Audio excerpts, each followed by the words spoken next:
Alors nous sommes lundi, on est donc 11 Sivan et nous sommes arrivés d'Af Kouf Lamed Dalet de Baba Batra, Kouf Lamed Dalet.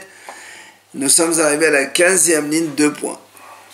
Alors comme hier, on avait parlé de ce bonhomme qui a donné des biens à Yonatan ben Oziel, alors la Gemara nous ramène un peu ce que c'est sur Yonatan ben Oziel. Tano Rabbanan, c'est marqué aussi de Maser Tzouka. Shmonim Talmidim ayolo le Hillel Hazaken. Hillel, il avait 80 disciples, 80 élèves. Shloshim mehen re'uim shetisne alihen shechana ke Moshe Rabbeinu. 30 parmi eux, ils étaient aptes à ce qu'il y ait, et c'est donc la Shechina réside sur eux comme Moshe Rabbeinu. Ils étaient donc de très grands haramim. Et on dit parce que comme la génération n'était pas méritante, alors du coup ils n'ont pas eu ce que Moshe Rabbeinu a eu. Shloshim mehem re'uyim shetamod lehen hama ki Yoshua ben Nun. 30 autres parmi les 80, ils étaent aptes à ce qu'ils fassent arrêter le soleil comme il a fait Yoshua, donc à Givon, quand il a dit Shemesh be'Givon dom ve'alech be'em akayalon. Esrim benoniyim. Et les 20 autres, ils étaient moyens. Alors Gadol Shebechunan, le plus grand de ces élèves de Hillel, s'appelait Yonatan ben Oziel justement. Katan Shebechunan, Rabban Yohanan ben Zakkai. Le plus petit parmi ses élèves, c'est Rabban Yohanan ben Zakkai, donc celui qui était présent à la destruction du second Beth Amikdash. Amro alaw Rabban Yohanan ben Zakkai. Maintenant, on a dit au sujet de Rabban Yohanan ben Zakkai, c'est-à-dire le plus petit de ses élèves,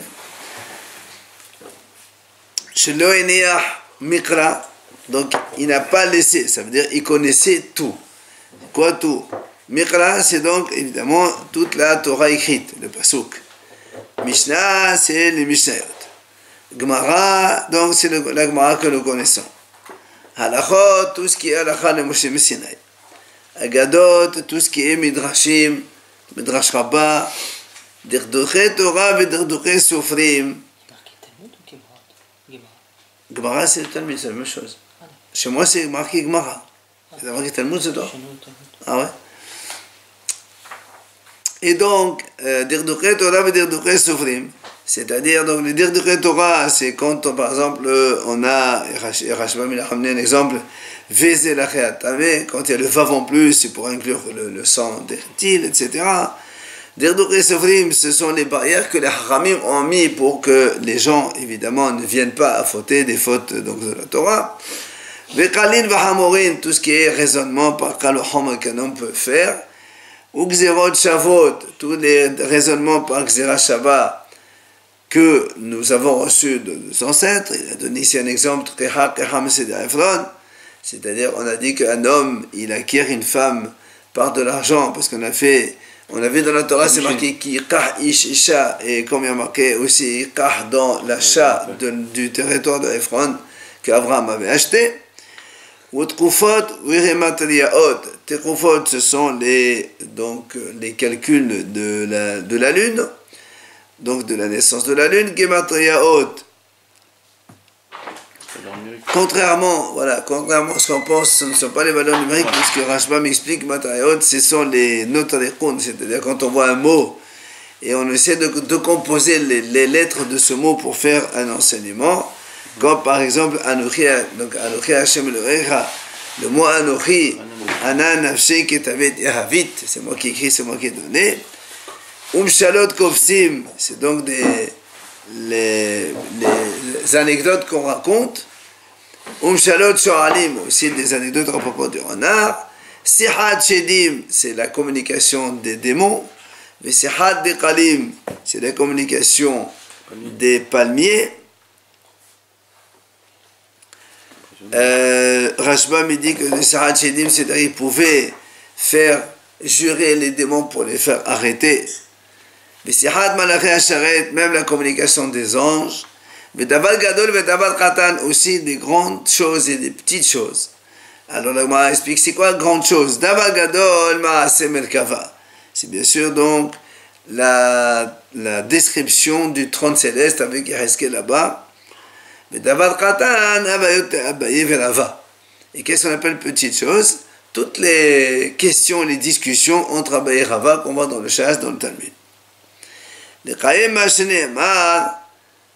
Afin d'accomplir, donc il connaissait tout ça. Donc ce Rabbi Yochanan ben Zakkai, il connaissait tout ça. Vous avez parlé des discussions entre les familles. Oui. Oui, il connaissait la communication des végétaux. Les parents entre eux. Bah oui. Et donc, il dit, Hachem, il a dit comme ça, c'est pour faire hériter à ceux que j'aime, Yesh. Yesh, c'est-à-dire, donc, on dit 310 univers que Hachem donne à tous ceux qui étudient la Torah. Et leur trésor, je remplirai. Alors, la Gemara dit, alors si ça c'est le plus petit des élèves, il connaissait tout ça. Alors qu'est-ce que ça va être le plus grand de ses élèves? On a dit que Hillel il avait 80 élèves et ça c'est le plus petit. Alors dit par exemple justement, Nathan ben Ozel, ça c'est le plus grand de ses disciples.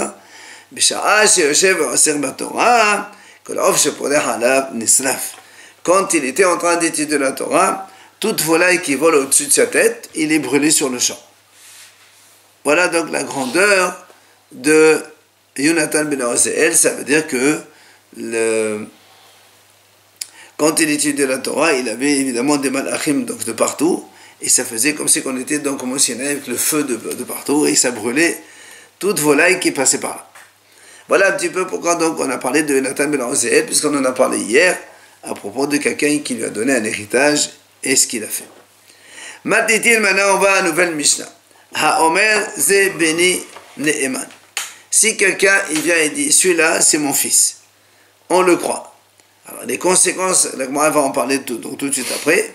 C'est quoi? C'est par exemple pour lui donner un héritage, pour lui donner droit à un héritage. Il vient quelqu'un avec des enfants, on ne sait pas donc c'est qui ils sont.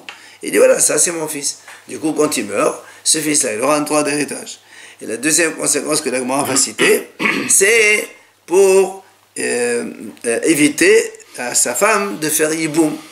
Parce que nous, on sait que quand un homme il se marie, qui n'a pas d'enfant, la femme, avant de se marier, elle doit faire yiboum avec le frère de ce monsieur. Or, s'il a un enfant, et bien dans ces cas-là, il n'y a pas d'yiboum. Donc, quand ils disent, monsieur, ça c'est mon fils, automatiquement, sa femme, elle est donc veuve, donc directement permise à se remarier. C'est pour le couple yiboum ou pour la femme? C'est pour la femme. Pour la femme. Évidemment. Le mari, c'est déjà un enfant ailleurs. Le mari, il est mort. Le mari, il est mort. S'il a un enfant, c'est terminé. La femme, elle peut se marier avec qui elle veut. Même s'il y a un enfant ailleurs que cette femme. Si la femme n'a pas d'enfant, lui il veut dire. On s'en fout, on s'en fout. On s'en fout. Dans la mesure où le monsieur, il a un enfant, même d'une autre femme, ça n'a pas d'importance. C'est que la femme, elle doit avoir un enfant absolument. De ce mari, de ce monsieur. Le monsieur, il doit laisser une descendance. Donc, ça, c'est la première partie de la Mishnah. C'est béni, Ne'eman. Mais la Mishnah dit Ze'ahi eno ne'eman. Si quelqu'un il vient et dit ça c'est mon frère, alors qu'on ne le connaissait pas. Alors quand il dit ça, ça veut dire quoi? Il veut lui donner une part d'héritage avec les autres, puisqu'il témoigne ça c'est mon frère. Et les autres ils disent on ne connaît pas celui-là. Alors on ne le croit pas. Pourquoi? Si les autres ils ne le connaissent pas. Alors qu'est-ce qui se passe maintenant si quand il y a un héritage on fait quoi? Il dit mais Rachma me donne un exemple. Imaginons, il y a deux frères. Et le père, quand il est mort, il a laissé 3 terrains. Et il y a 2 frères, plus celui-là, le troisième, qu'on dit qu'un des deux, il dit ça c'est mon frère, et l'autre dit moi je ne connais pas celui-là. Alors qu'est-ce qu'on fait? Alors, comme il y a 2 frères certains, et qu'il y a 3 terrains, qu'est-ce qu'on fait? On coupe en 2. Donc un, il prend 1 terrain et demi, admettons qu'il n'y a pas de Bechor, laisse tomber. Donc un, il prend donc 1 et demi. L'autre répond 1,5. Maintenant, celui qui dit ça c'est mon frère, normalement, si c'est vrai, c'est 3 frères, chacun il a droit à un terrain. Alors, comme lui, il a 1 terrain et demi, il lui donne le demi que lui il a pris en plus, puisque normalement c'est à lui. Maintenant, l'autre demi, il lui dit monsieur, tu vas chez mon autre frère qui ne veut pas te reconnaître, débrouille-toi avec lui. Il faut qu'il amène des témoins comme quoi c'est un vrai frère, auquel cas il te le donnera. Mais pour l'instant, il ne prend qu'un demi-terrain. C'est ça, il prend sa part que chez le frère qui le reconnaît. Maintenant, mais... Si personne ne le reconnaît... Ah bah non, mais quelqu'un vient et dit, moi je suis ton frère, apportez une preuve. Même si c'est le père qui dit ça. Bien sûr. Non, mais ça c'est pas... Zéahi, c'est pas le père qui dit ça. Zéahi, c'est un des frères, il dit ça, c'est mon frère. Un des héritiers qui dit c'est mon frère. Oui, c'est pas le père il n'est pas là. Et si c'est le père qui dit c'est Ben, le père dit c'est mon fils, on a dit tout à l'heure, on le croit. Ça y est, gamin. Maintenant, mais si maintenant ce fils douteux, ce frère douteux, il est mort, qu'est-ce qui se passe? Alors, la moitié du terrain qu'il a prise, on ne va pas dire ils vont distribuer les deux frères. Et non, parce que c'est la moitié qu'il a prise de un frère, elle revient à celui qui est là. Elle revient donc à son frère. C'est lui qui lui a donné. Maintenant, si maintenant, par exemple, on a eu, par exemple, comme on a dit l'exemple, 3 terrains, un frère, il a pris 1,5, l'autre, il a pris 1,5. Maintenant, celui qui le reconnaît, il va lui donner un demi de chez lui. Ça fait donc, lui, il a 1, l'autre, il a un demi, et l'autre, il a 1,5. Bien. Imaginons maintenant ce frère douteux qui a un demi de terrain. Il a hérité d'un immeuble, de je ne sais où, de sa mère, je ne sais pas où. Et après, il est mort. Qu'est-ce qui se passe? Dans ces cas-là, on fait hériter tout le monde. Même ceux qui ne l'ont pas reconnu. Oui. Oui, parce que comme celui-là, celui qui dit c'est notre frère, donc c'est aussi les frères des autres. Alors comme lui va hériter, lui il reconnaît que c'est leur frère. Alors toi tu donnes. Voilà donc notre Mishnah. Gemara, alors on revient. C'est béni Ne'eman. On a dit si quelqu'un vient et dit voilà, ça c'est mon fils, on a dit on le croit. La Gemara a dit les Mahil Cheta. C'est quoi la conséquence pratique? Comme on a dit tout à l'heure, Amar Ravuda Amar Shemuel, les Yosho, ou le Tot Eshtomen Aïbou. Il vient Ravuda au nom de Shemuel, il dit c'est pour le faire hériter. Et donc deuxième conséquence, pour donc éviter les hiboum à sa femme, évidemment, parce qu'ici un enfant, il n'y a pas d'hiboum. D'accord? Alors bien la Gemara dit Liosho Pshita. La Gemara dit attends, tu m'as dit que quand un homme il dit c'est mon fils, on le croit, quelle est la conséquence pour lui donner un héritage? Mais alors, la Gemara dit mais ça tu n'as même pas besoin de me le dire, parce que s'il a envie, il peut lui donner dès maintenant déjà tout ce qu'il veut. Donc même si tu ne le crois pas, ben, imagine il a un terrain ou 3 terrains. Dès maintenant il dit voilà je donne mon terrain à celui-là. Donc c'est évident qu'on va le croire, sinon il va rien gagner, enfin ça va rien changer. C'est pour ça que la Gemara dit en fait c'est vrai, pour l'hériter c'est vrai, tu as raison, c'est évident. Mais donc c'est la deuxième conséquence qui nous importe le plus. C'est quoi? C'est pour donc éviter que la femme elle fasse hiboum. Alors quand un monsieur il dit ça c'est mon fils, du coup la femme elle ne va pas faire hiboum, ça va dessous. Alors la Gemara dit tanina, hanami tanina, mais ça aussi on a déjà vu. Dans une Mishnah, c'est marqué comme ça. Mishamad b'sa'at mitato yeshe vanim ne'eman, yeshe ahim eno ne'eman. Et ça c'est une Mishnah, c'est marqué celui qui dit avant de mourir, j'ai des enfants, on le croit. J'ai des frères, on ne le croit pas. Donc on a bien vu que celui qui dit j'ai des enfants, on le croit. Alors qu'est-ce qu'il vient nous enseigner ici? C'est une Mishnah. Alors bien la Gemara dit c'est pas pareil. Pourquoi? Hatam de la muhzaq lan be'ah. Hacha af'al gab de muhzaq lan be'ah. La Gemara dit là-bas, on était dans un cas où le monsieur la muhzaq lan be'ah, on ne savait pas qu'il avait un frère. Ça veut dire que il y avait un monsieur qui était marié. On ne savait pas qu'il avait de frère. Il vient et nous dit voilà, c'est mon fils. Ça ne va rien changer. Pourquoi? Parce que même si ce n'est pas son fils, on ne savait pas qu'il avait un frère. Donc la femme, elle devait de toute façon pas faire hiboum. On ne lui connaissait pas un frère. Pour faire hiboum, il faut avoir un frère. Et comme on ne savait pas, donc la femme, elle ne devait pas faire hiboum. Maintenant qu'il dit que ça c'est mon fils, elle ne doit pas faire hiboum, c'est la même conséquence en fait. C'est pour ça que là-bas, ce n'est pas hidouche. Le hidouche, il est chez nous, même si on savait qu'il avait un frère. D'accord? On savait que le monsieur, le mari, il avait un frère. Et on savait que s'il mourait comme ça, il va y avoir hiboum. Qu'est-ce qu'il fait lui? Il dit non, moi j'ai un fils, c'est celui-là. Donc lui, il va un petit peu, on va dire, renverser une situation. Alors il dit même là, on le croit aussi. C'est ce qu'il est venu nous apprendre. Donc, notre Mishnah ici. C'est ce que la Gemara dit. Atam de la morzak nabi. On ne savait pas qu'il avait un frère. Mais ici, Acha, Af al-Gab de morzak nabi. Amar Rav Yosef. Il vient Rav Yosef, Amar Rav Yehuda Amar Shmuel. Au nom de Rav Yehuda, au nom de Shmuel, il dit Mepnema Amro Zebeni Ne'eman. On m'a dit, pourquoi on a dit que si quelqu'un dit ça c'est mon fils, on le croit?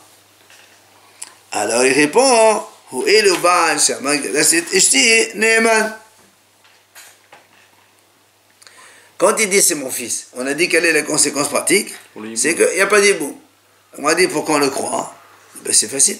Parce que si vraiment le monsieur il veut, si vraiment que c'est pas vrai, il veut pas que sa femme fasse hiboum, ben il a qu'à nous donner un guet maintenant, c'est terminé. Lui il sait qu'il va mourir. C'est pour ça qu'il est en train de déclarer attention, ça c'est mon fils, donc il n'a pas besoin de faire hiboum. Si tu penses qu'il est en train de mentir, ben il n'a qu'à lui faire un guet dessus et c'est terminé. Donc tu vois bien que c'est sûr que c'est pour ça qu'on le croit. Peut-être qu'il veut pas qu'elle soit Gerusha aussi. On s'en fout, puisqu'il va mourir. Ça s'en change fout. rien.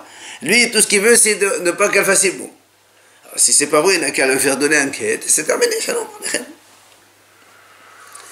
Ça, c'est ce qu'il nous dit, donc, Rav Yosef, au nom de Rav Yehuda de Shmuel. Amar Rav Yosef. Il vient Rav Yosef, la Gemara raconte, lui-même, Rav Yosef, il a rapporté cet enseignement au nom de Rav Yehuda de Shmuel. On sait que Rav Yosef, il est tombé malade, il a oublié son étude.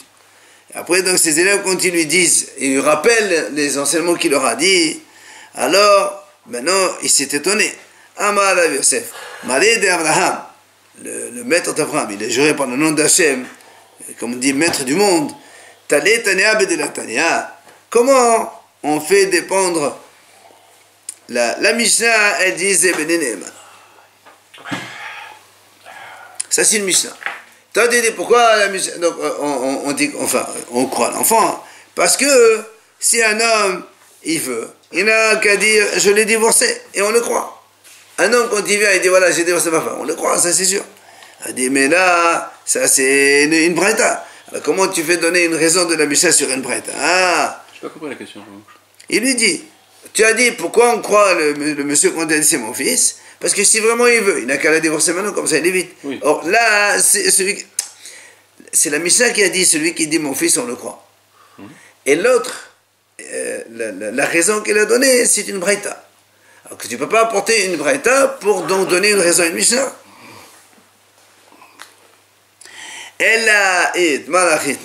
C'est pour ça que lui, il dit, Rav Yosef, il dit, voilà, si tu veux, voilà comment on peut répondre pour ne pas être objecté.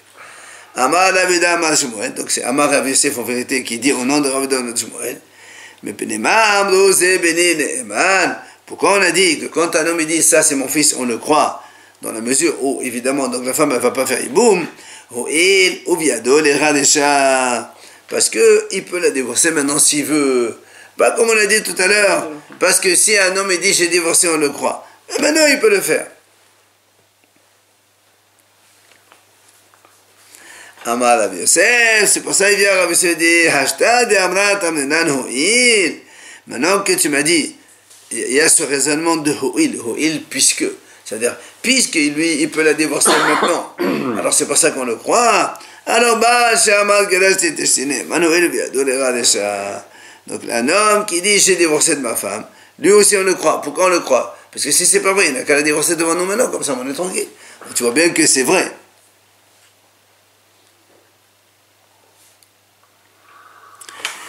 Quand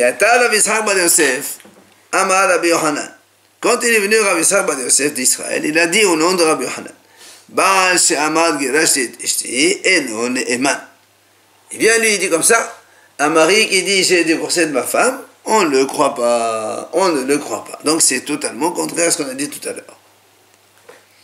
C'est ce qui dit la Gemara, Menaper Rav Shishat biyadeh, azalehu il de Rabbi Yosef. Rav Shishat, quand il a entendu ça, il a commencé donc à souffler sur ses mains. C'est une expression pour dire, c'est envolé la raison de Rav Yosef. Puisque Rav Yosef tout à l'heure a dit justement, on le croit, pourquoi? Parce que le monsieur, il peut, puisqu'il peut la divorcer maintenant, il a dit donc ce puisque-là de Rav Yosef, il est parti en l'air. Rabbi Hanan, il a dit, c'est pas bon, elle n'est pas divorcée. Alors il m'a dit, comment il peut me dire ça au nom de Rabbi Hanan? Et pourtant, nous on a vu, Ve'amar Rabbi Yahya bar Ravin, Amar Rabbi Yohanan, Baal she'amar gelashti et ishti ne'eman.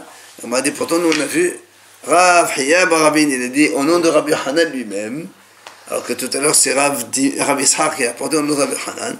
Lui, il a dit, Rabbi Yohanan enseigne que si un homme il dit j'ai divorcé de ma femme, Ne'eman, on le croit. Alors comment toi tu as dit tout à l'heure que selon Rabbi Yohanan, un mari qui dit j'ai divorcé de ma femme, on ne le croit pas. Ah, c'est contradictoire. Bien, l'agma répond, il n'y a pas de question. La kasha. Kan le mafreya, kan le habba. C'est-à-dire quand on a dit, on ne le croit pas, c'est le mafreya, c'est-à-dire rétroactivement. Mais quand on dit on le croit, les habba à partir de maintenant. C'est-à-dire que quand un homme il dit, Rajbam il ramène un exemple. Il dit, imaginons aujourd'hui on est donc le 11 Sivan. Il vient un monsieur et dit, voilà, j'ai divorcé de ma femme il y a un mois, le 11 Iyar.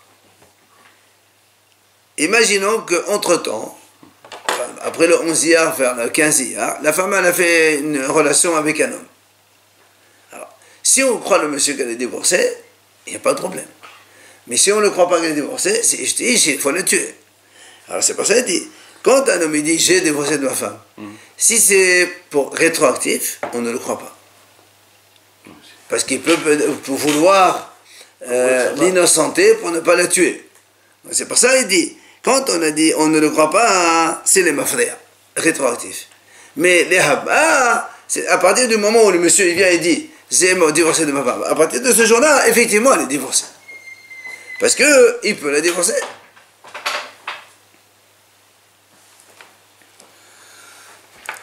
Alors, l'agma a dit, eh ben, elle pose la question. Ama le mafreya, ma ole moni le habba. Mi parganan dibora ou la parganan dibora. L'agma dit comme ça. Imaginons quelqu'un, il vient aujourd'hui. Donc aujourd'hui, on est 11 Sivan. Il dit, voilà, il a divorcé de sa femme. Il y a une semaine, aujourd'hui il nous dit comme ça, il y a une semaine, il a divorcé sa femme. Nous on a dit, on ne le croit pas pour le passé. Très bien. Mais est-ce que pour le futur on le croit? Si on est à partir de maintenant, donc c'est bon. Parce qu'il peut le faire maintenant, oui. À partir de maintenant. Oui, mais lui il n'a pas dit, j'ai divorcé aujourd'hui. J'ai divorcé il y a une semaine. Et de toute façon, nous on a dit de toute façon, pour toutes les semaines précédentes, on ne le croit pas. Voilà. Alors si tu ne le crois pas, est-ce qu'on peut ne pas croire à monsieur sur une partie et le croire sur une autre? Il a formulé une phrase. Parce qu'il a dit il y a une semaine. Non, il a dit une semaine. Et nous, on a dit déjà que pour le rétroactif, on ne le croit pas. Alors maintenant, tu ne le crois pas. Alors que tu le crois pour après ou pas? C'est ça la question. Est-ce que Palginan du Bourra ou pas? Est-ce que tu coupes une parole de quelqu'un en deux et tu dis la partie rétroactive, on ne le croit pas, mais la partie présente et future, on va le croire. Est-ce que tu peux faire ça? Non, ça c'est... Non, ça c'est... Non, lui il vient aujourd'hui. Il te dit, il a divorcé de sa femme il y a une semaine.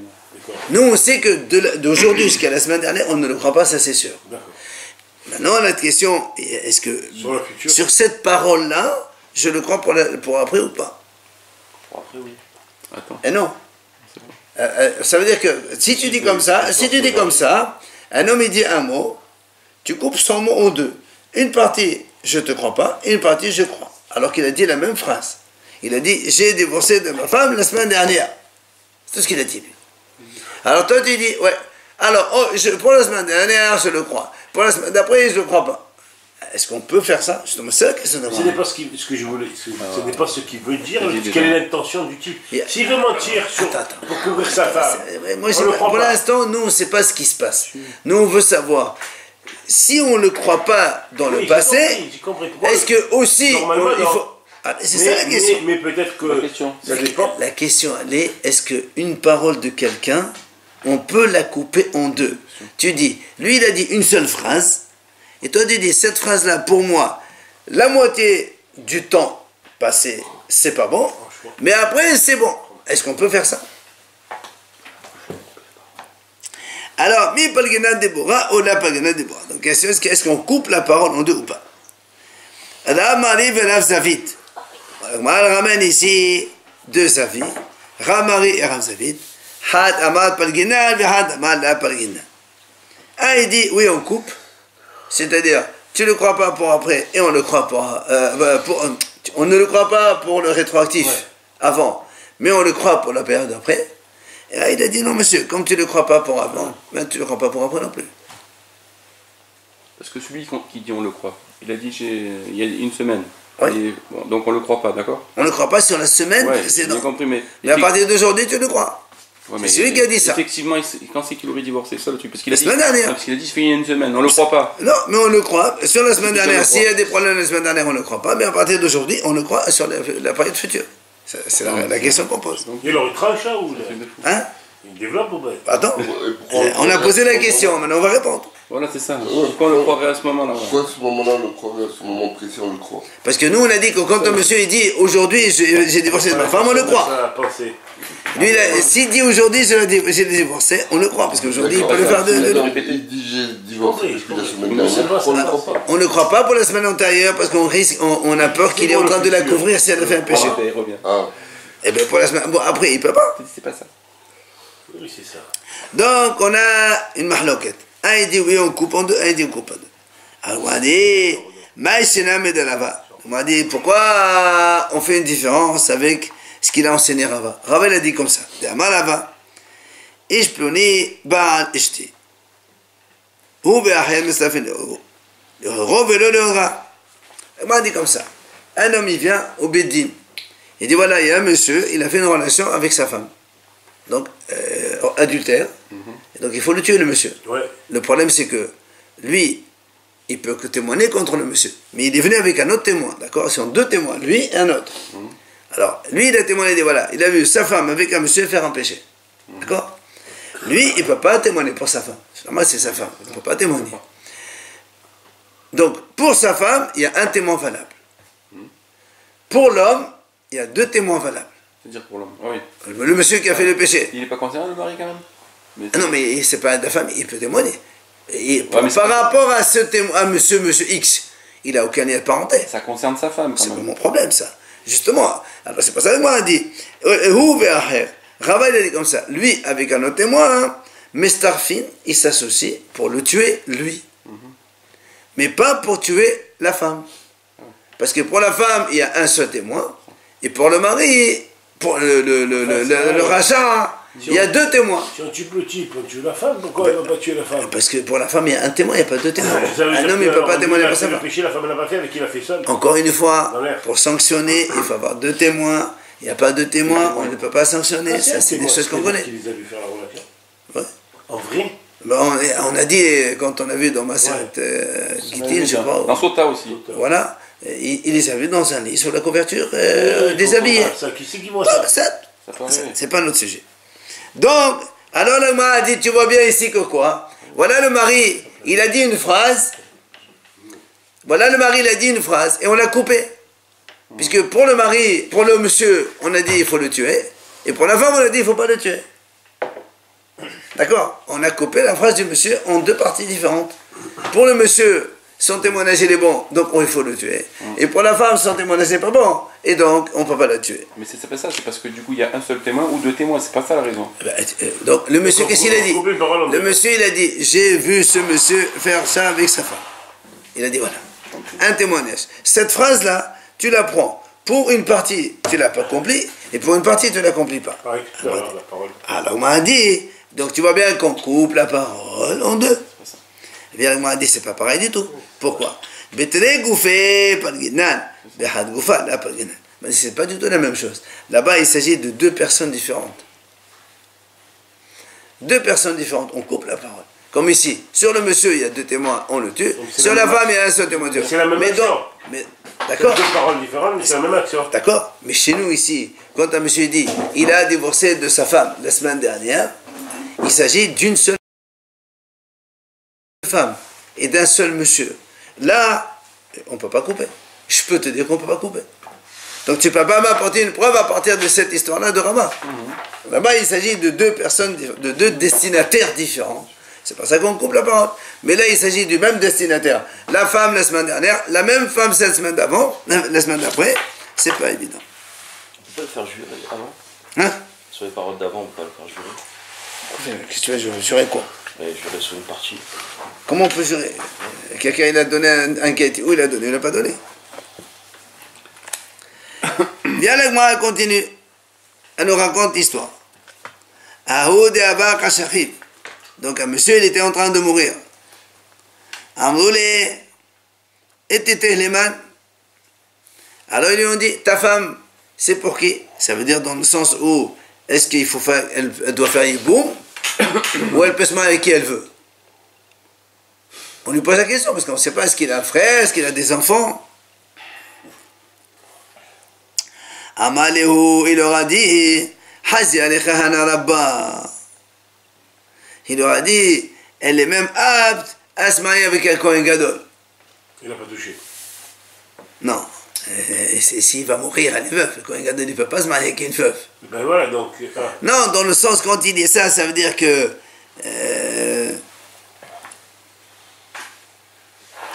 ça veut dire que... comme il dit, elle est apte à Kohen Gadol. Ça veut dire même... Bon, c'est un peu exagéré, mais dans le sens où... elle peut se marier, c'est-à-dire qu'il n'y a pas besoin de faire Yiboum. C'est exagéré comme il a dit, non? Oui, c'est ça, il voulait dire, la Gemara, elle va y discuter. Amar Rabba, il vient Rabba, il dit, Maïne Hoshla. Amar, donc il a dit, Rabba, il a dit comme ça, Maïne Hoshla, qu'est-ce qu'on va craindre à propos de cette femme-là? Parce que tu vas dire, le problème c'est, est-ce qu'on craint qu'elle fasse Yiboum ou on ne craint pas? Le Bari, il n'a pas donné une réponse tranchante. Il a dit... Moi j'aurais compris que... Quand il dit, elle est apte à un Kohen Gadol, nous on sait très bien qu'elle n'est pas apte à un Kohen Gadol, c'est un almana. Mais ça veut dire, nous on comprend, on déduit de là qu'elle est propre, qu'elle peut se marier avec qui elle veut. Ça veut dire donc qu'elle n'a pas besoin de Yiboum. C'est ce qu'on comprend. C'est pour ça qu'il dit, Rabba, ici, qu'est-ce que tu as peur de quoi ici? Et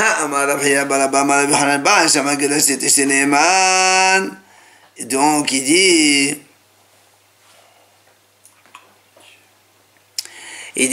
nous on a vu au nom de Rabbi Hanan que quand elle me dit j'ai divorcé de ma femme, on le croit. Alors aussi c'est pareil. Si le monsieur il a dit elle est apte à Kohen Gadol, c'est comme si qu'il a dit je l'ai divorcée. Et bah, c'est sûr qu'elle ne peut pas passer avec un Kohen Gadol, un Kohen. Mais en tout cas, elle est apte à se marier avec qui elle veut. Nous, on veut savoir si elle a des enfants ou pas, c'est par rapport au Yiboum. Justement, c'est ça. Donc il a des enfants. Nous, on est en train de dire. Non. Parce que nous, on veut savoir si elle doit faire Yiboum ou pas, la question elle est là. Exactement. Voilà. Donc soit qu'il a des enfants, soit qu'il n'a pas de frère, dans les deux cas. Mais en tout cas, ce qu'il a dit lui, c'est qu'elle peut faire Yiboum, il n'y a aucun problème. Elle peut faire Yiboum, il n'y a pas d'enfant. Elle peut se marier sans aucun problème. Amal et Abaye, il dit Abaye, alors Abaye dit, mais nous aussi on a vu que notre Hacham, qui a dit au nom de Rabbi Hanan, celui qui dit j'ai divorcé de ma femme, on ne le croit pas. Donc comment tu vas croire comme ça tout simplement ce monsieur? Alors, Amal et Velam, il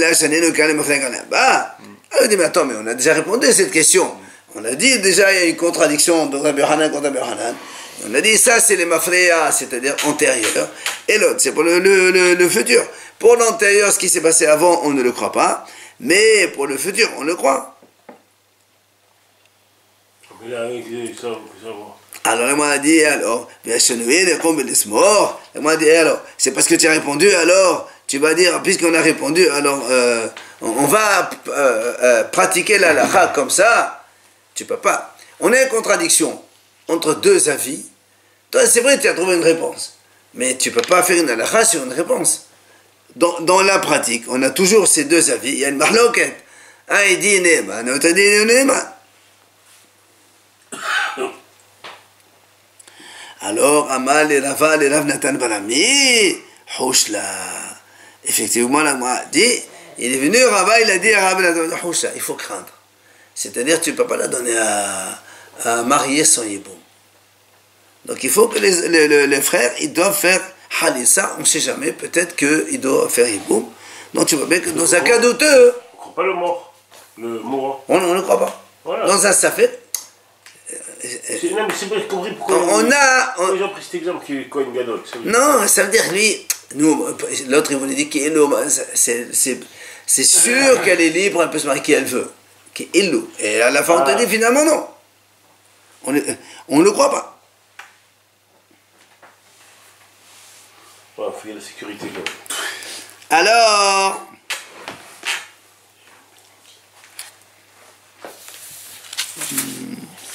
encore un autre cas. L'agma dit comme ça. On avait un monsieur, on avait le hazaka que ce monsieur, il n'avait pas de frère. On savait, de son vivant, il n'avait pas de frère. Seulement, non, et quand il est mort, il a dit à ses frères, à tout le monde, à l'entourage, il n'a pas de frère. Amar Yosef, on a peur de quoi ici?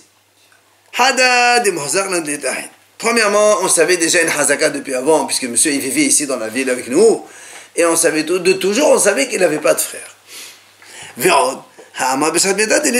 Et en plus, au moment où il est mort, il a dit aussi qu'il n'a pas de frère. Donc ça, c'est sûr, on est sûr qu'il n'y a pas de problème de hiboum ici. Amal et Abaye, il vient, Abaye lui dit, Abaye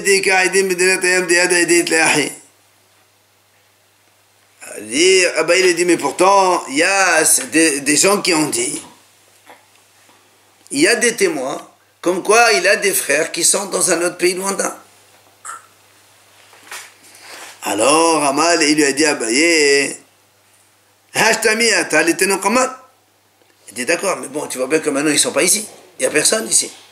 Les témoins, ils ne sont pas ici. Parce que lui, il dit, il y a des témoins qui ont dit que. Il dit, mais attends, les témoins ne sont pas là. Et les frères, on est persuadés, Morzakim, que présomption que comme quoi il n'y avait pas. Alors qu'est-ce qu'on fait? Alors il dit, hein? Alors c'est ce que les Rama dit.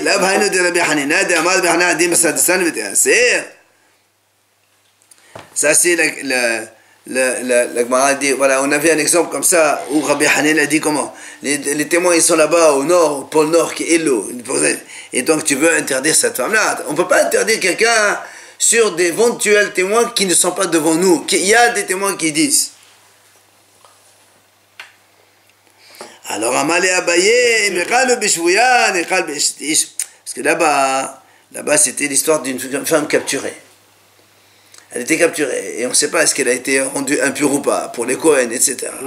Alors il dit, écoute, là-bas, pour une capturée, on peut être méchin, pour dire qu'elle est pure, qu'elle n'a pas été salie, etc., etc.